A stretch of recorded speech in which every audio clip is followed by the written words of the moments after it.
कैसे जीऊँ तोर बिना मैं पगले, मैं कैसे रह पाऊँ वो, कैसे जीऊँ तोर बिना मैं पगले, मैं कैसे रह पाऊँ वो। डीजे कामताराज तरसत है नैना तोला देखे पर मैं तोर बिन मर जाऊँ वो, तरसत है नैना तोला देखे पर मैं तोर बिन मर जाऊँ वो।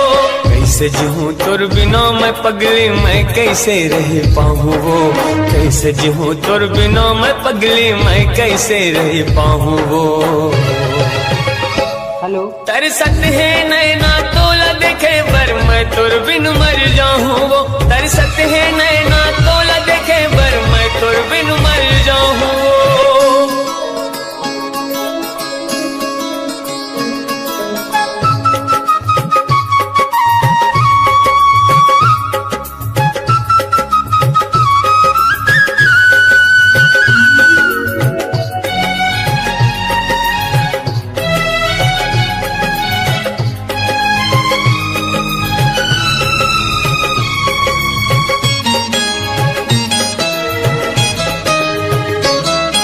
खाए रहे क्रिया तय गोरे मोर संग जिंदगी पहा वो, नहीं छोड़ो तोर संग लबही मोर, नहीं मैं तोला भूला हूँ।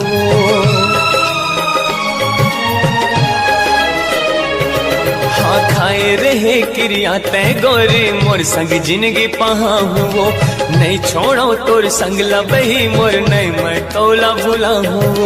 फिर काबर मोर संगला छोड़े क्रिया भुला के तय हवा, कैसे रात हो बे मोर पगले, मौला रुला के तय हवो, मौला रुला के तय हवो, मौला रुला के तय हवो।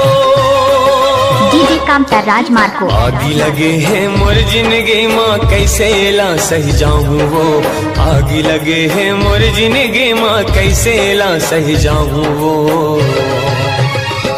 हेलो। तरसत है नैना तोला देखे पर मैं तोर बिन मर जाऊँ वो, तरसत है नैना तोला देखे पर मैं तोर बिन मर जाऊँ।